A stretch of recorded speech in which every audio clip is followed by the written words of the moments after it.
Thank you so much for being here to join us. Welcome to Viva Voce, Art and Voting. This is ArtWorks' first in a new series of artist-led conversations with ArtWorks alumni and local artists who we truly admire. So we are so looking forward to tonight's conversation as well as more conversations in the coming year. And we look forward to the time when these events will be happening in person. We chose the name Viva Voce, which is Latin for two reasons. It means word of mouth. So hopefully you will spread the word about this great new series and invite others to join us in the future. Viva Voce also means living voice. So we really want to elevate artists' voices tonight.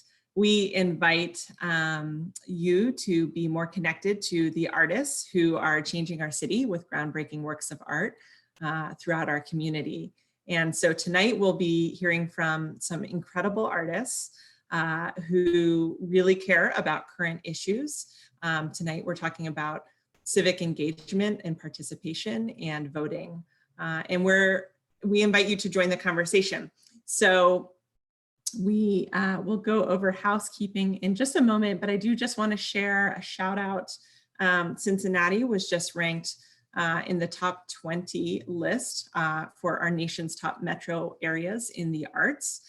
We believe there is so much talent in our community, and that's really what this series is all about, is shining a light on the incredible talent in our city.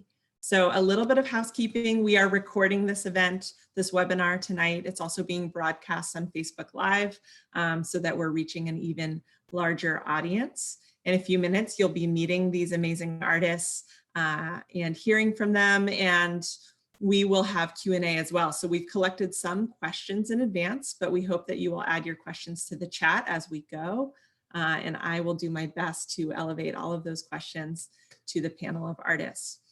ArtWorks would like to thank our ongoing sponsors, ArtsWave, Ohio Arts Council, and City of Cincinnati.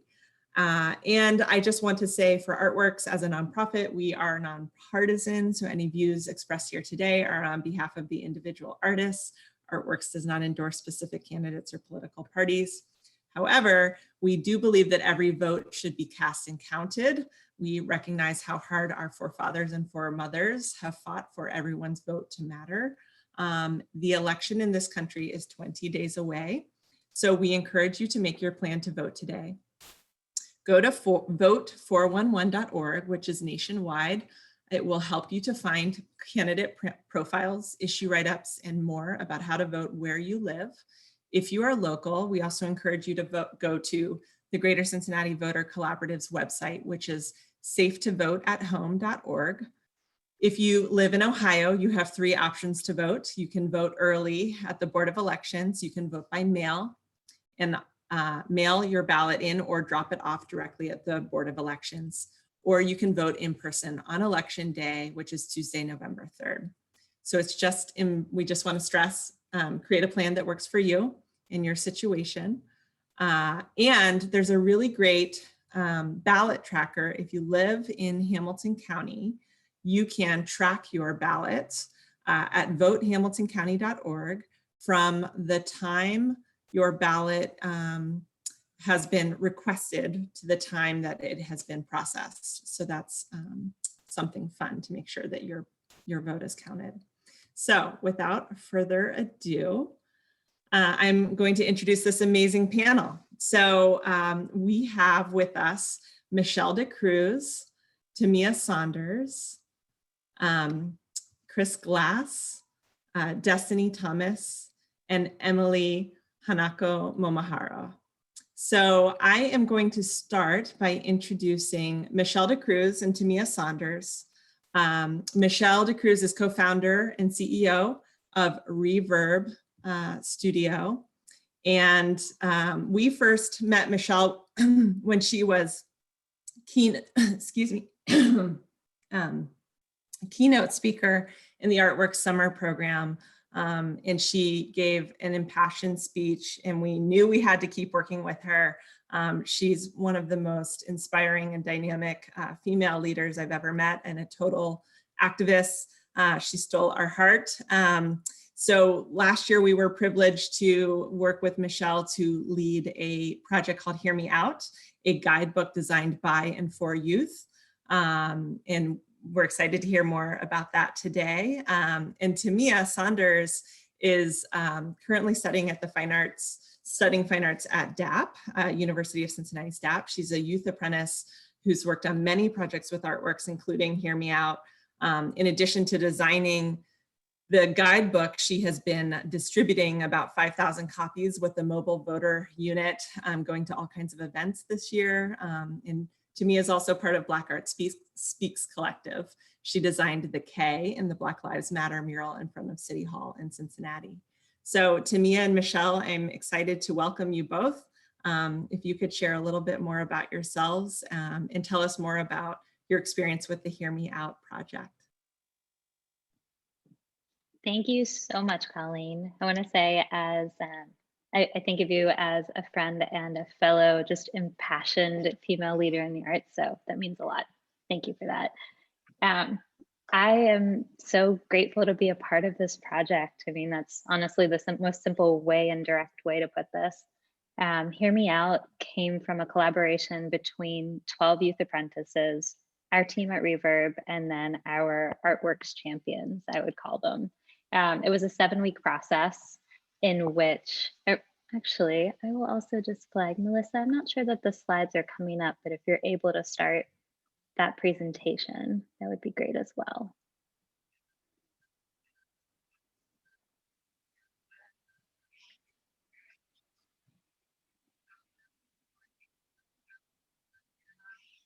Can you see it now? You can see it, but it looks like it is minimized at a small scale.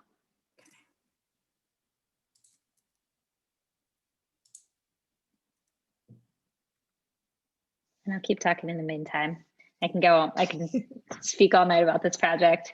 So to give everybody a little bit of background on what the initiative was, we spent 7 weeks daily meeting as a group, 5 hours a day for 7 weeks, working through really designing from scratch what we thought was the most important message, tone, visual strategy to really get youth and young adults engaged and getting them to the polls.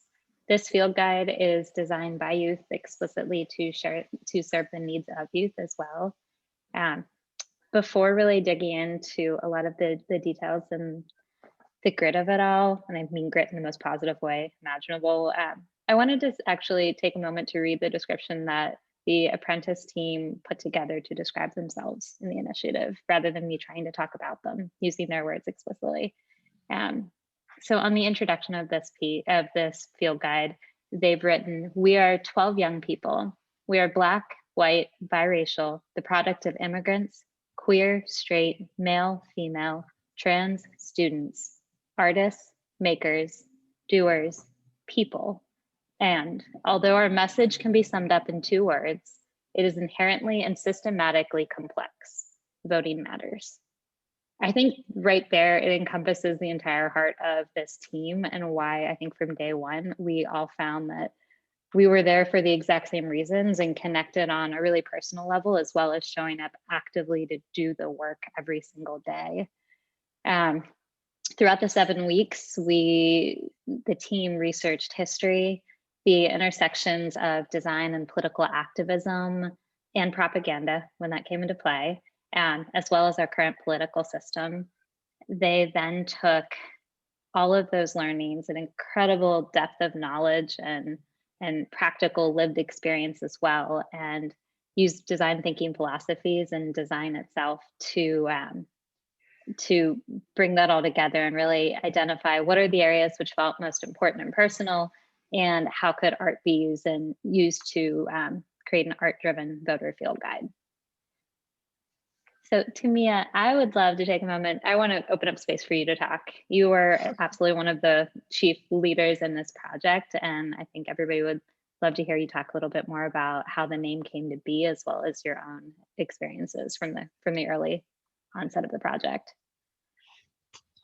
Yeah, I'm gonna just start with my experience in general of the entire project. Coming in, I didn't know what to expect entirely. They were just like, you're gonna help design a guide, and get it ready before the next upcoming election. And I was like, okay, this seems pretty easy. I was not ready for the amount of work and just the small amount of friction when it came to like organizing the book and make sure it was cohesive enough, but also easily digestible by just about anybody. And this was not just a regular guide, it was a guide made by artists, and that really shows if you see the guides in person. Um, but with the name Hear Me Out, we spent a lot of time on the name because we want the name to be something easily to be remembered. With Hear Me Out, we know that when people hear about voting, they immediately dismiss it and be like, oh, it doesn't affect me at all, so why should I care? And voting, it doesn't just affect the individual, it affects people outside of yourself as well as the communities that people live in. And we want to very like emphasize like, okay, this affects not just you, but everybody around you and the community, the future of the communities that you currently reside in. And also paying homage to the past and why voting is still important as much as it was back then. So yeah.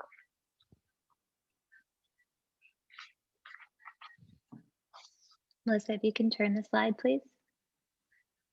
Thank you. All right, we'll dig in a little bit to core symbols that were used throughout as well as portrayal. This group was so incredibly intentional every step of the way. So even items such as color palette, symbols, tiny details that are worked into architectural elements of buildings, every ounce of that was considered and factored in from a perspective of how do we, like Tamia said, simultaneously pay homage to the history of the suffrage movement and the incredible progress that was made, while simultaneously acknowledging this present day moment we are in and all the work that is yet to be done. So if you look at the slide in front of you, you'll see the colors and symbols first, all the way on the left. The group thought it really important, again, to recognize the historic colors that were used in the suffrage movement. In the UK originally, what we found is that green, white, and violet became the symbolic colors of the entire movement. They were seen as symbols of growth and of purpose and dedication, and also in a beautiful way stood as an acronym for Get Women to Vote. In the US, however, the green was eventually replaced with gold, which was seen as a symbol of light. So we thought, why not take these colors and then build upon them? Again, contemporizing it into current times. So we brought in the color pink as a nod to current movements, political movements, and activism movements. The images themselves, every chapter of the book is segued by a hero image. Those came from weeks of kind of analyzing what were these incredibly significant images of the suffrage movement that were really celebrated at the time, also used highly as propaganda movements, as an element of propaganda. And then we took those to see how can we contemporize them. So the rules that were put into place were that at all times, the contemporary take would have a depiction of a young person with a strong pose. We wanted to represent the power and strength that is embodied by exercising the vote. We also wanted non-traditional depictions of people of every color and identification, forming that hero representation. Again, saying this is us, this is our moment. We recognize the work that has been done, but we also want to continue to focus on the work that is yet to be done.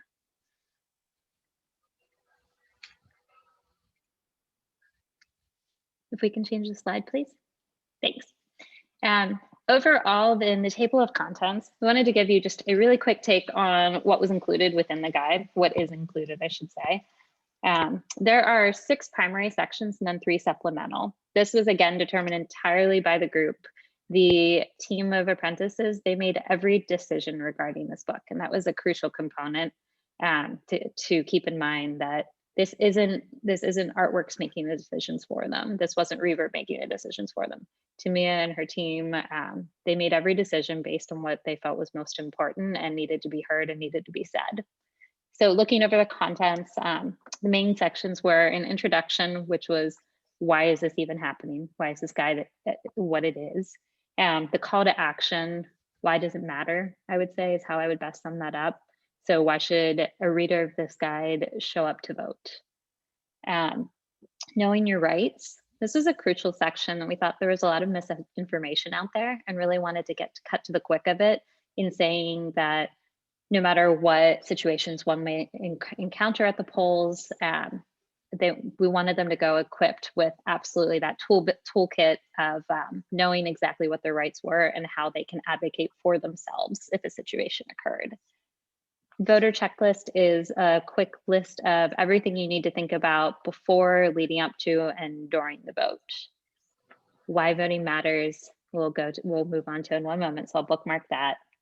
History, again, was a timeline of all the events that have occurred up until now, a synopsis of them, I should say. And then we also had a resource section, which was links to an incredible breadth of resources that folks can refer back to for more detailed information, a glossary of terms, and a note to the reader. So if we could progress to the next slide, please. Thanks. Tamia, I'm going to kick this back over to you.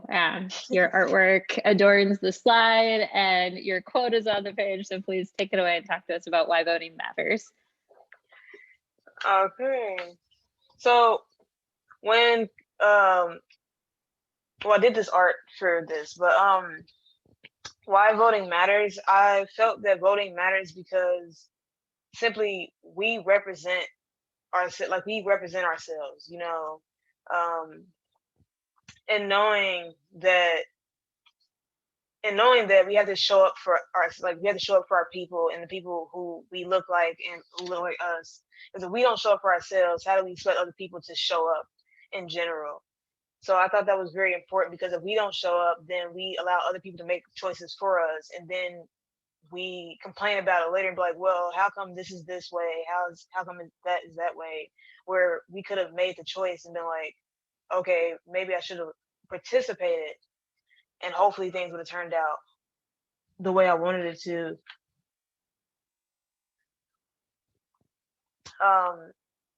But yeah, it's basically just accountability and just knowing that our choices matter, despite what other people say. Our choices matter. And this guide, we were encouraging people to let them know that despite what people say, your voice does matter, and you have to try your best to utilize it to the best of your ability. Because you are important. And that is what I wanted to highlight, why voting matters.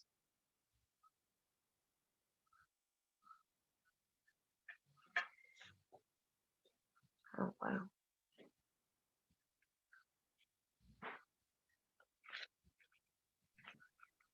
Thanks, Tamia. Oh, there's another slide. Okay. Go ahead if you have more, if you want to add anything. Well, that's basically what I had. I didn't know that was on the slide. But yeah, acknowledging the past and choosing the choices that we make in the present will affect people's futures, whether you are part of it or not. You know, that's something I thought about a lot. So people are like, oh, well, I don't want to make the choice because it's not going to affect me. I'm not going to be here long enough. I'm old, you know, stuff like that. I was like, well, it does affect other people who are going to live on past you. And that's always something to consider. Because when I was doing, it's something probably we're going to talk about later, but the booth, like going out to hand out guides and get people registered and stuff. This one lady was like, I'm not doing this just for me. I'm doing this for my kids. I'm doing this for my grandkids.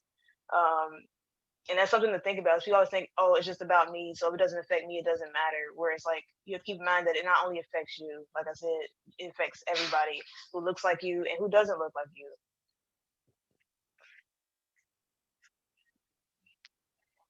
I will say that personally speaks to the core of who I am and why this project matters so much to me. I'm a mother of two multi-ethnic, multilingual kids.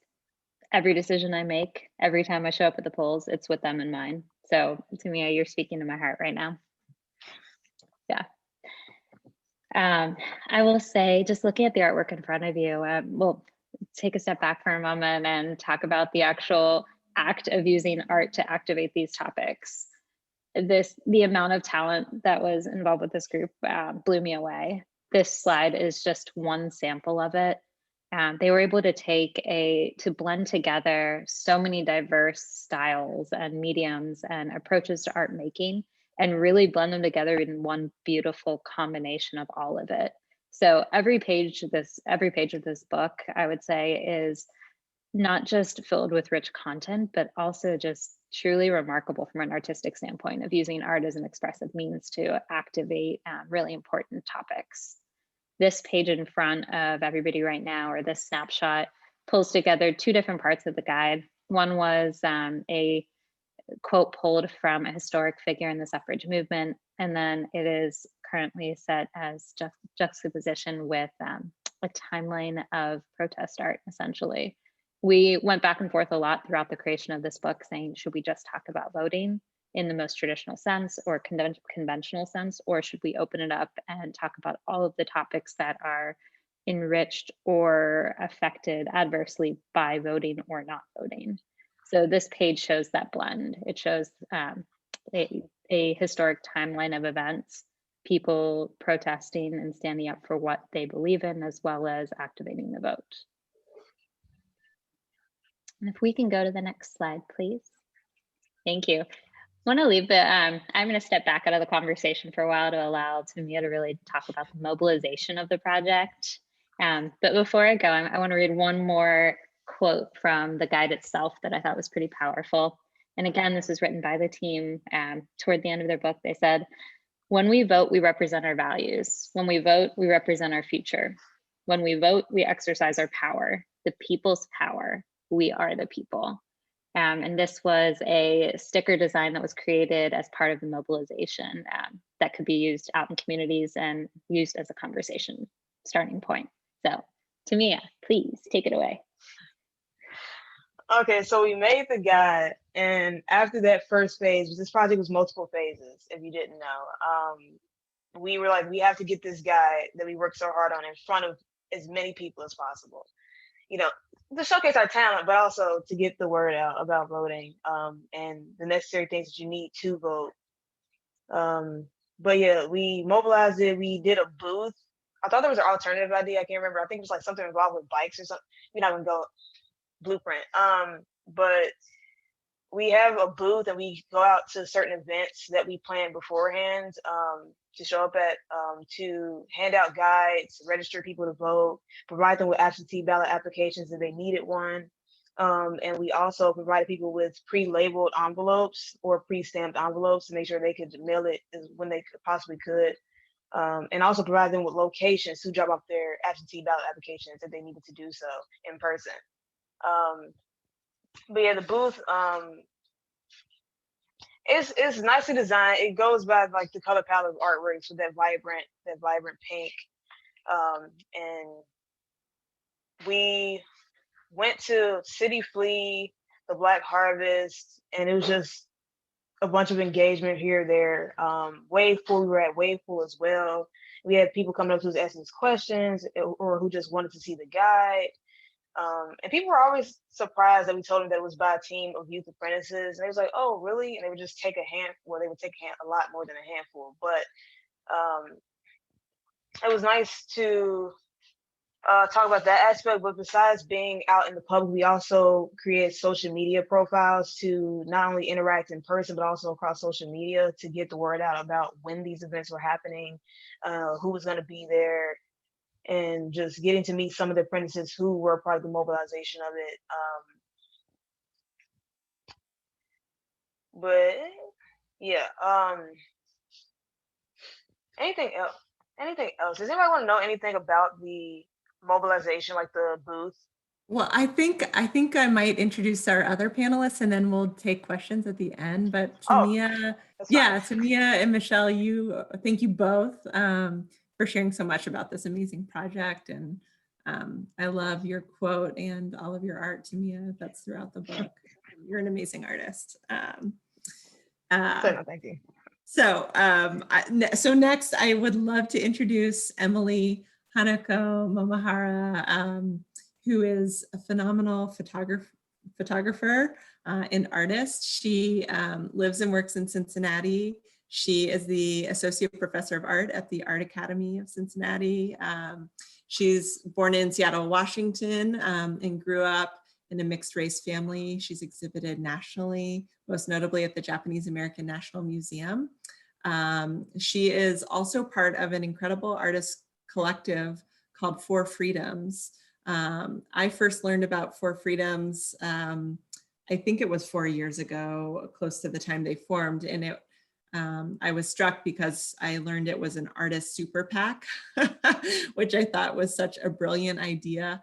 And they, a team of 2 artists really kicked it off, but it's grown and exploded and transformed. And I will let Emily talk more about Four Freedoms and her connection to Four Freedoms, but I think I'm so proud of Emily for being associated with Four Freedoms, and both in 2018 and today. Emily also is alumni from ArtWorks. She's led an amazing project with ArtWorks Youth. She is a hero to us. So without further ado, Emily, I'd just love for you to share a little bit more about your work with Four Freedoms and in terms of engagement. And thank you for joining us and being part of this panel. Well, thank you so much for that lovely introduction. And thank you, I guess I want to say thank you to ArtWorks for putting this kind of subject in the spotlight, you know, and allowing folks from the community to come and be part of it. Because I feel like sometimes civic activism can be, folks can shy away from that, organizations, because it does get a little hairy, like you said, with people's opinions. So yeah, so thank you very much. This first image is actually here in Cincinnati, and I know Eli Miners is chatting. It was in the chat earlier from 21C. 21C actually collaborated with Four Freedoms. They sponsored this billboard happening in 2018. And it's called Never Again Is Now, Child Incarceration.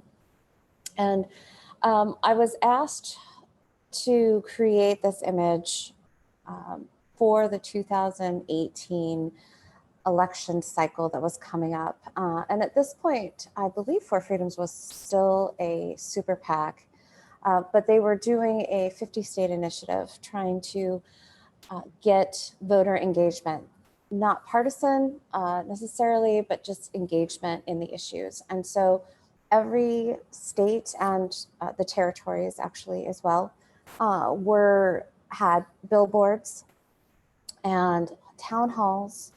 And then there's some other social engagement activities with signage and lawn signs and things like that. So I was able to participate in a couple different capacities. One was this doing a billboard, and it actually ended up doing a couple. I'll show you a little bit more. But this one here is a little girl who is waiting to be incarcerated in 1942 on Bainbridge Island. She is Japanese American, and because of the bombing of Pearl Harbor, Franklin Delano Roosevelt signed an executive order incarcerating all those of 1/16th Japanese ancestry on the West Coast. And my family was part of that incarceration as well. So that's why it's dear to my heart that this history is acknowledged as being repeated currently on our southern border, and what's happening with people claiming asylum in a legal fashion, but then being incarcerated and also separated from their families. So this was a billboard that was put on the intersection of the Norwood Lateral and 75. You might have seen it there. And if we could go to the next slide. This next billboard, when I was asked about doing the billboards, I said, hey, you know, is there an artist that's already designing something for Idaho? And For Freedom said, no, why?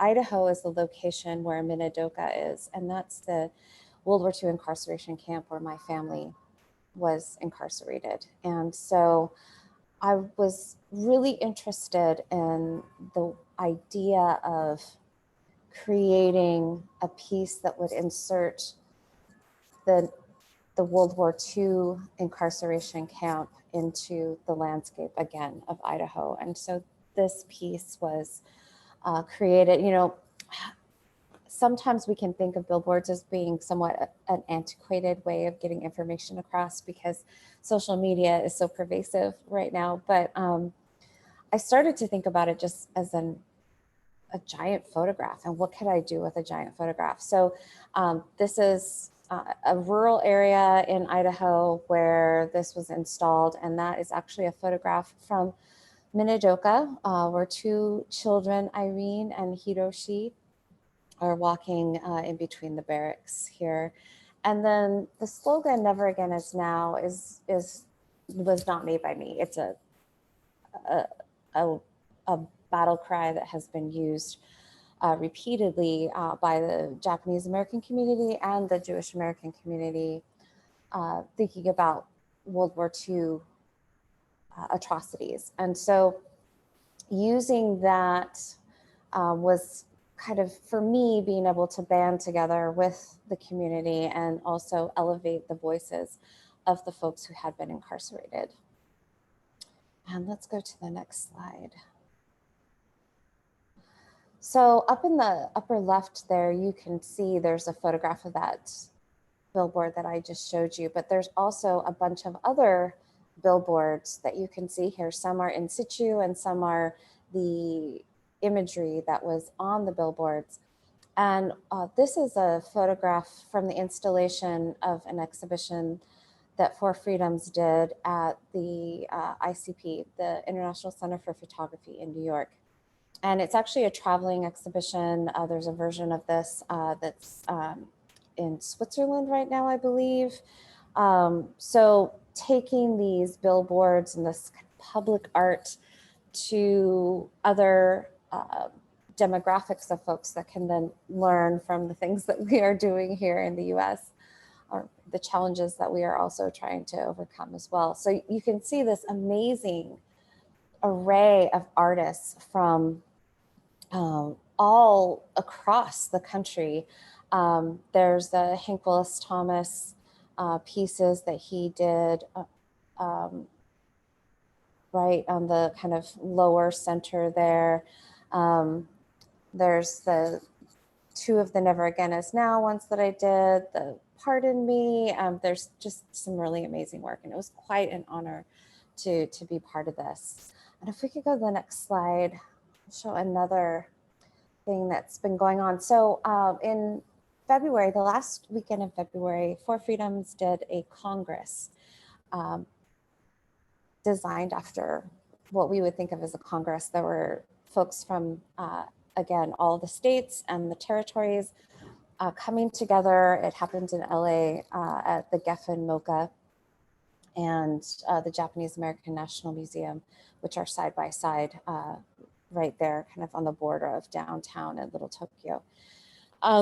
And this incredible programming happened over the weekend, and many people were put together who were doing work from, similar work, but in different regions of our country. And it was just an amazing event. And the Wide Awakes were actually kicked off at that Congress. And here's just a post that I grabbed offline of one Wide Awakes event that was happening. But it's since last weekend, or 2 weekends ago, time goes so fast.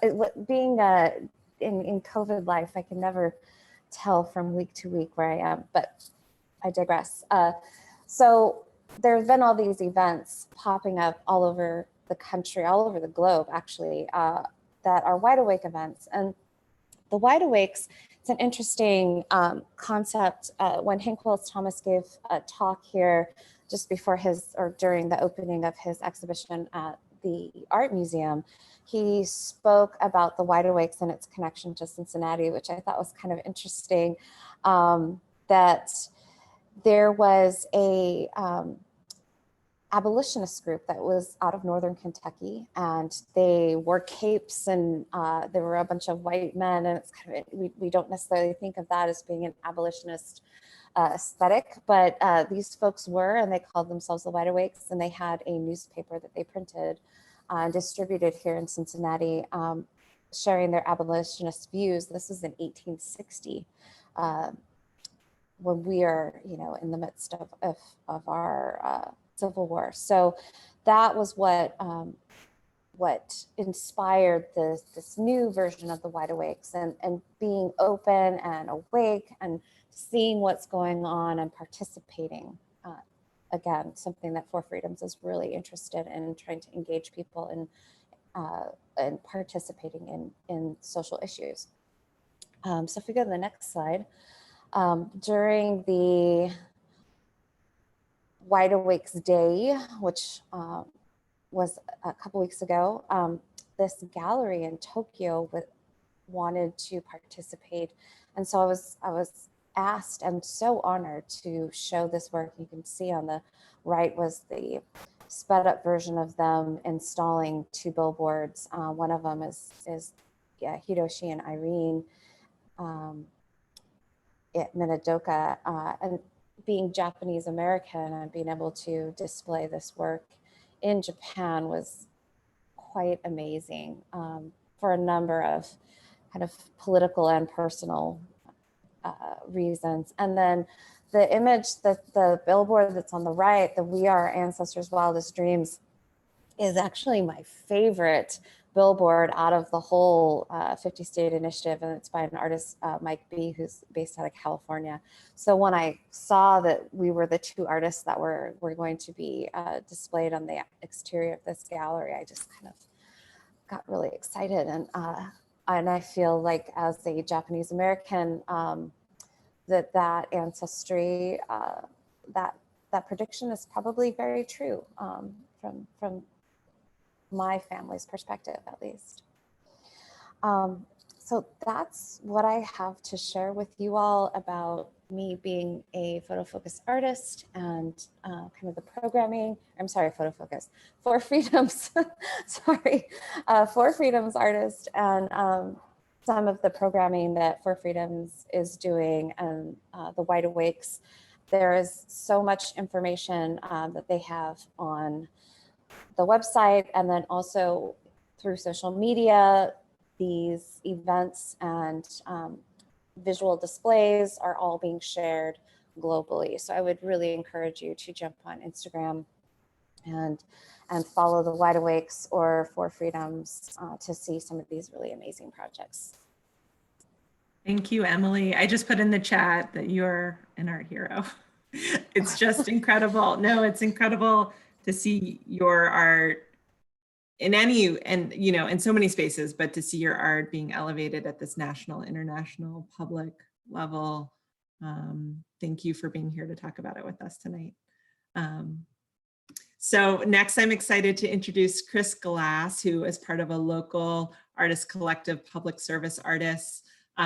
Chris is a designer and an avid creative. He's a photographer. He led a really wonderful year-long project called PhotoCore that I was a huge fan of, where he led walks to explore neighborhoods throughout Cincinnati with cameras, with a really fun passport. And I think, Chris, I could be wrong, but I think you designed Artworks' first website when you were with IDEO.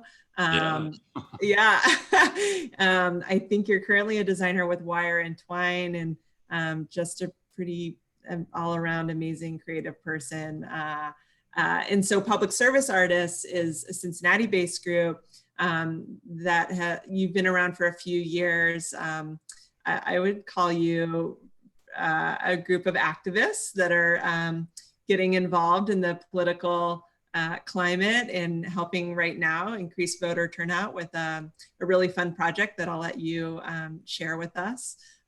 So I'm so excited that you're here today to share more about what Public Service Artists is up to. Thanks, Chris. Thank you very much. And not only did I do the first ArtWorks website, but the Big Pig gig was my first big database driven website. And it was like, you know, we're talking 20 years ago or something. It's way back in the day, but I'm really excited about, first of all, everything I've seen already this evening. And I'm honored to be here just because I do consider myself a designer and not an artist. So it's funny how public service artist kind of came to be. I think it was December of 2017. Eli from 21C, who you heard earlier today, just sent out a note to a bunch of people, and he's like, hey, I'm fired up and I have thoughts and feelings and anxieties, and I don't know what to do with this, but I think that it's time to do something. And, you know, it started off as just this little group of people that met at the hotel there downtown, and we started meeting with regularity. And, you know, we really don't have a fully formed concept of who we are, but we do have a core group of people that keep coming back over and over. And certainly through COVID times, we haven't had as many meetings with people that we would have liked. But Eli is kind of, I think, the foundation of what we started. And then Cal from Wavepool has been another just really incredible force of getting things done. And then we've got Maria Sida Reeder, a professor from DAP, and Sarah Thomas from Northside, and she's involved in a lot of initiatives, both throughout the community and in Northside. And, you know, we just started getting together and we're like, what can we do? You know, can we identify candidates? Can we identify people that would be great candidates? You know, it's like, how do we really, you know, make things, how do we inspire change? And what we found is we essentially just did a laundry list of here are all the things that are just bugging me and keeping me up at night. And it came to a point of like, okay, how do we find consensus? And what's one thing we can do and tackle and really just try to take it apart? And if we go to the next slide, we started with gerrymandering. And we started, you know, first of all, how can we illustrate this very simple concept, which is our District 1 in Ohio is a ridiculous shape. And that shape was created specifically to disenfranchise our city voters and to really reach into the suburbs. And so, you know, the idea was like, let's reduce this down to something that you could easily print off on your printer and then go put up on Panera, go put up on the streets. And that became the first thing that we did. So we started with this, let's just tackle gerrymandering. It's still a problem, but let's focus.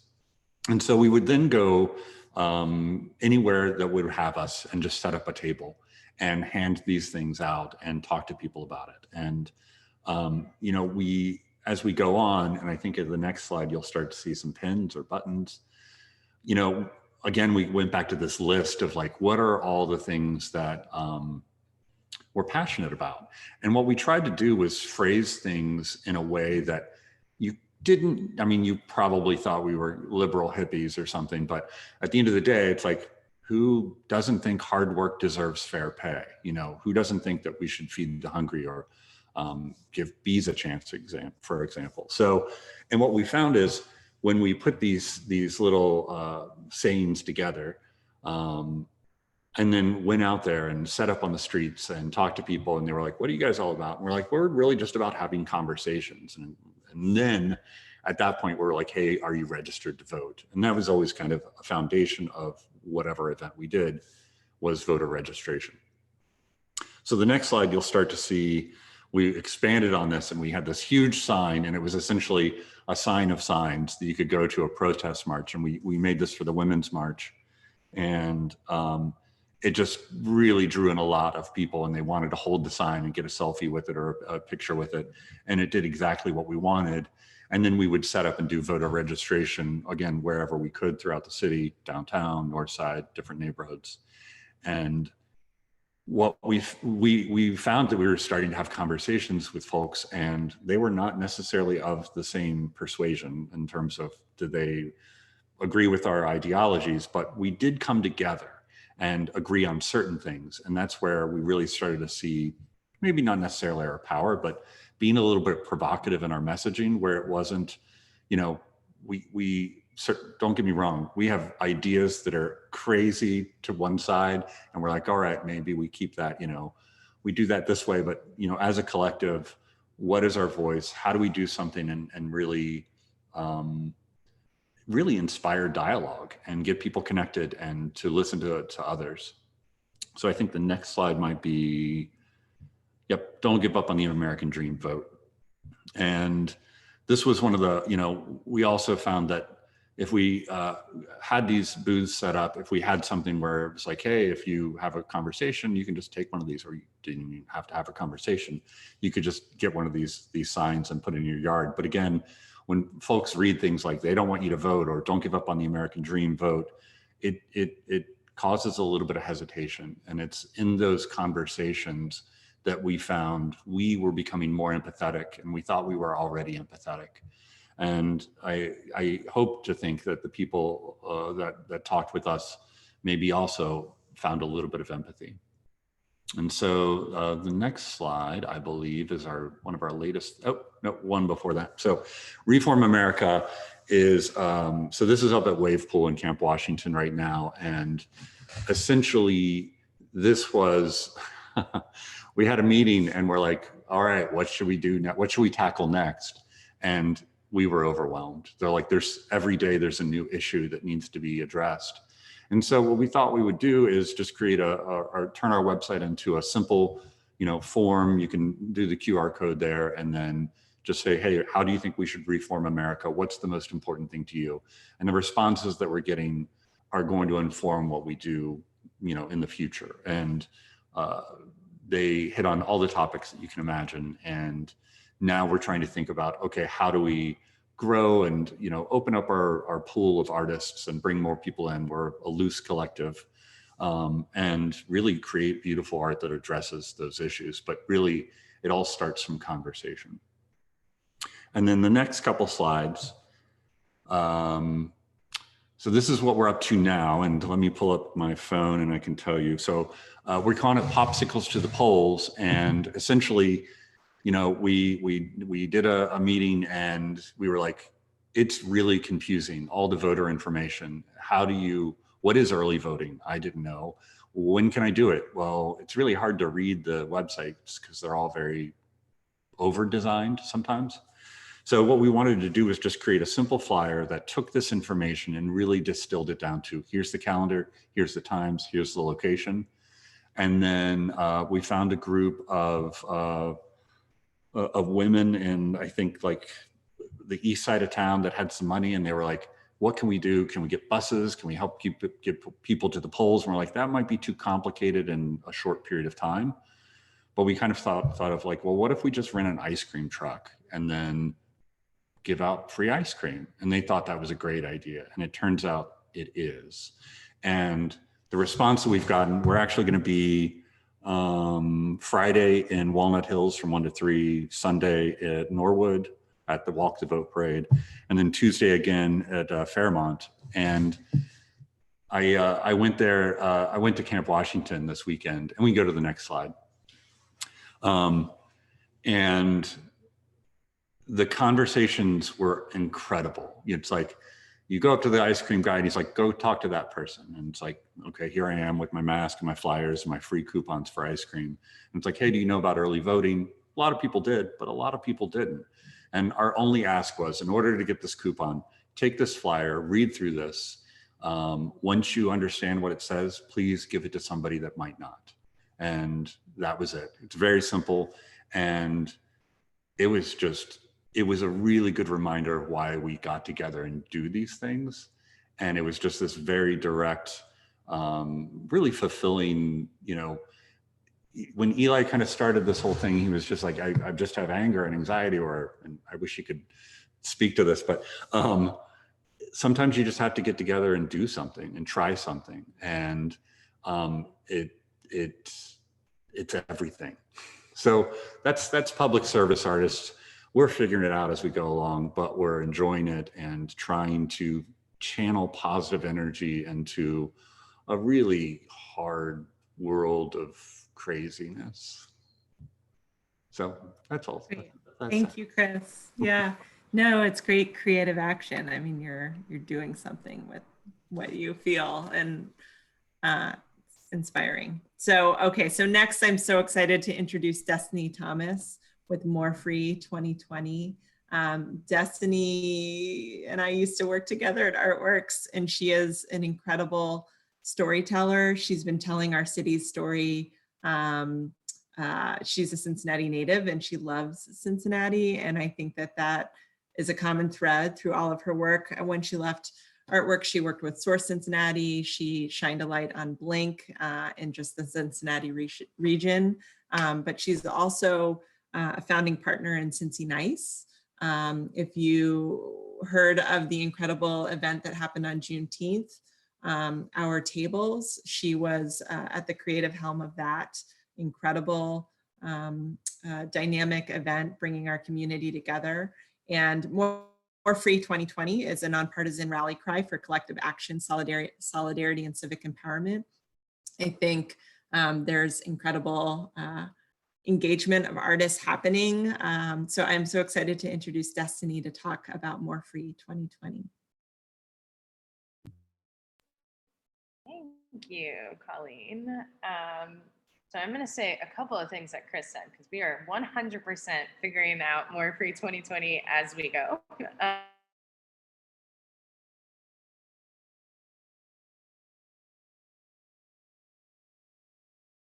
Really was founded out of Our Tables, which is an event that was just mentioned. NICE is an organization that I founded with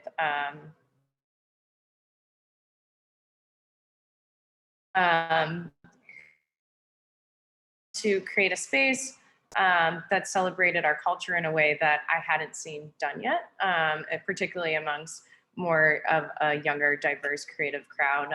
So we launched during Blink, which was crazy because I also worked as the Blink marketing manager, which was exactly a year ago this time, and I was almost equally exhausted. So I'm like questioning my own self at this point. But we created the event as just a space for people to come together, to have some conversations, to show off their artwork, to feel joyful. And it's really been a thread through all of our work. So Cincy Nice launched during last year, and then we formally formed as an organization in March, about March 15th, and then there was a pandemic. So it's been a very interesting year because we really had planned to host events as our main way of bringing people together. So it's really been an exercise in creativity and figuring out ways to still touch people and engage people from afar and from safe distances. The Our Tables event was actually one that we had not by any means planned to create. I think a lot of what we do is just come up with creative solutions to problems that we're seeing within the community. And in particular for that one, we had received a message about the plywood art that had gone up after the protest earlier this summer. And there are different ideas around how do we preserve this art and use it. And some of the forms just didn't feel like it brought us to the next steps. So we ended up using all the art and laying it out on the street, down Main Street, as kind of this symbolic gesture of these are our streets, these are the conversations that we want to have, and this is the progress that we hope to see. And we were honestly blown away by how many people showed up to be part of those conversations. And we had these little cards on the table that had people could leave messages for how they hope to see this change and how they want to be part of that change. And that's really where More Free 2020 came from. We went through and we read all these things, and it felt like people just didn't know how to get in as part of that change. And so we decided, let's just figure out a way for people to get in where they fit in. And that's really what More Free 2020 is all about. We came up with the name just based on conversations that we were having with our friends and other folks that were saying, I don't want to participate in this election, but it's but what do you want to feel more free? There's options here that could help you get closer to more free.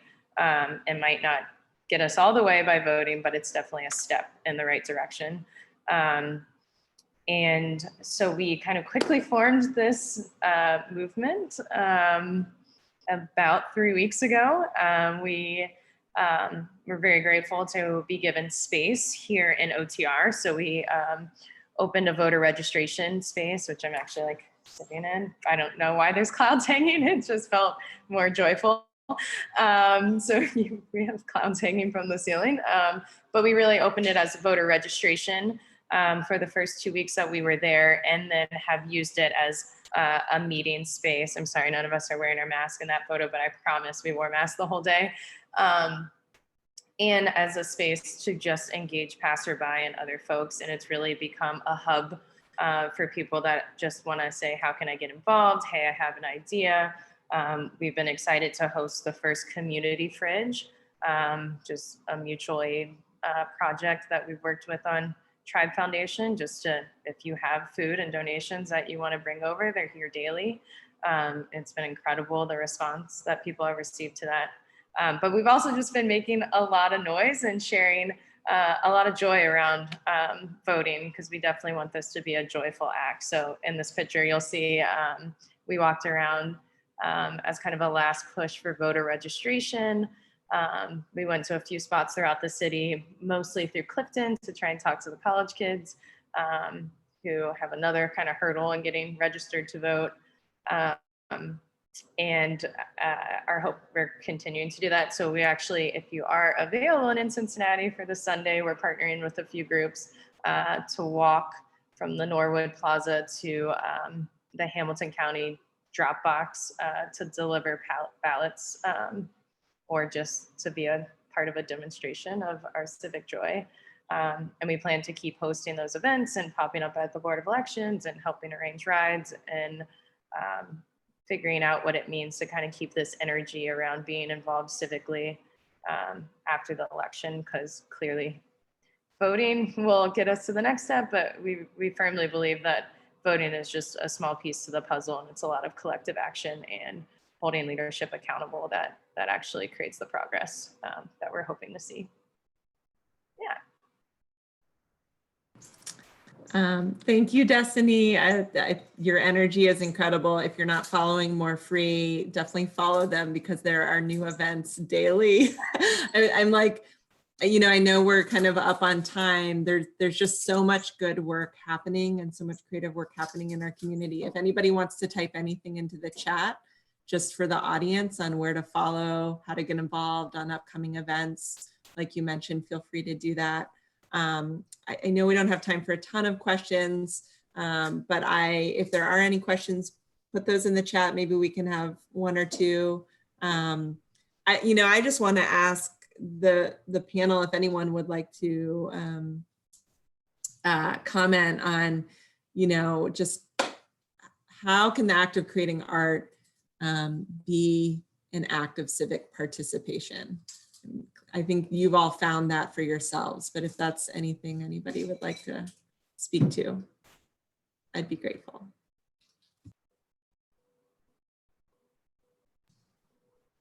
Chris, I feel like you represent a collective that's found that to be true. Can I call on you? The only thing I can say is, before we even knew we were going to be called the PSA, just getting out and meeting with other people and talking about stuff, and then trying to find ideas that where do we find common ground? Just that exercise in itself is, I think, part of civic duty that is so lost in the world of social media, et cetera, et cetera. And, having real conversations, and sometimes difficult conversations, to even prioritize what do we feel is the most important, or, stand for what we believe in, and then also change your mind. Like, it's interesting. I didn't know everyone that came to public service arts now, but now we've got kind of a group thread where, it's now like a support group in a way. And it was really just a matter of saying, all right, I don't want to just stand by. And, I don't think many of us would even consider ourselves artists, but there's art in everything we do. There's art in collecting data and trying to understand something and present it. And there's art in understanding where should we take this show. You know, it's like, all right, let's find the user data of where voting is not very popular in Cincinnati. You know, everything is art, and it applies, and it can make a difference. And, you know, I don't know, it's a process, and it's important to be engaged. And I think otherwise I'd just be like biting my nails all day long and sad. So I'm glad that art exists to do stuff.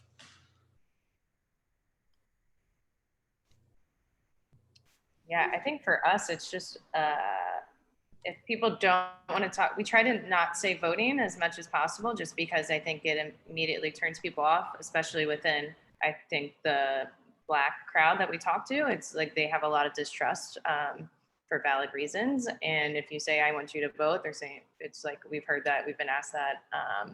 But if it's like, I want you to engage in this beautiful music and to talk to us about, you know, why we're excited to vote, it's a much different conversation. So we've just been using it as an entry point to be able to have the conversations that we hope to have, and not just be so transactional, because I think that transaction of like, will you vote? Great, sign your name on here and then we're gonna walk away and not talk to you again is not working anymore.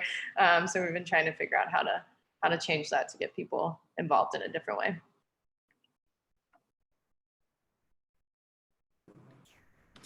Great. Any closing thoughts just from this incredible dynamic panel on how to find common ground or get out and engage with each other over the next 20 days and beyond? Because I love, Destinee, how you said voting is only the beginning.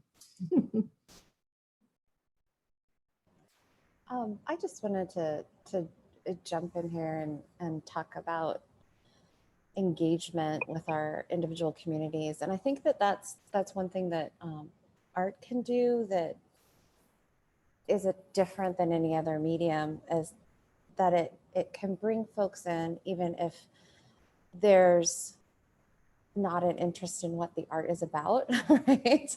Because it's fun and engaging, and being able to have those conversations. And within the AAPI, the Asian American Pacific Islander community in Ohio, we know that there's a lot of folks who are leery to participate because of immigration laws, and maybe don't even understand the systems because they might be first or second generation or new Americans, right? And thinking about the ways in which the work that we all do as artists can engage our communities and invite those things. And it's not the fear mongering, I think, that happens. We're surrounded by that. Like, it's hard to even turn the TV on, right? But these kind of family and friend relationships, I think, are the ways in which we can use art the most effectively in creating engagement within the folks that we're around. So.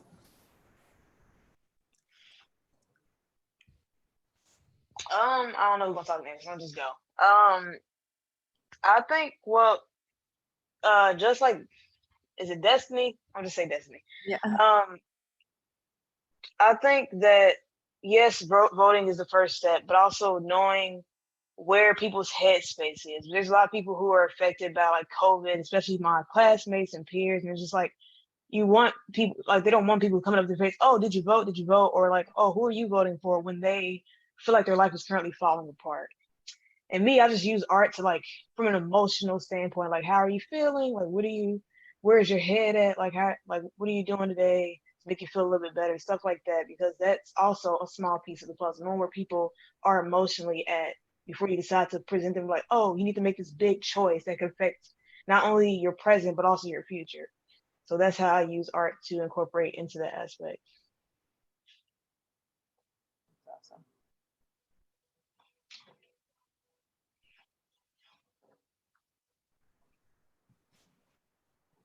Well, we are a little over time, and I want to just respect just the generosity of all of you to be with us, to have this conversation tonight. We're so grateful to each of you for what you're doing, how active you are. And so hopefully, I just put in the chat, come on out to the CAC tomorrow night. Tamia, I don't know if you'll be there or your crew will be there. I will. You will? Okay, come see Tamia tomorrow from 4 to 6. And also Terrence Hammonds, who's an artist in residence, will be doing printmaking in the lobby of the CAC. Come parade with Destinee or come get popsicles with Chris this weekend. There's so much going on. So I'm just so grateful to all of you for your work, your vision, your voice. Thank you for being with us, and thank you to all of our participants. Have a great night.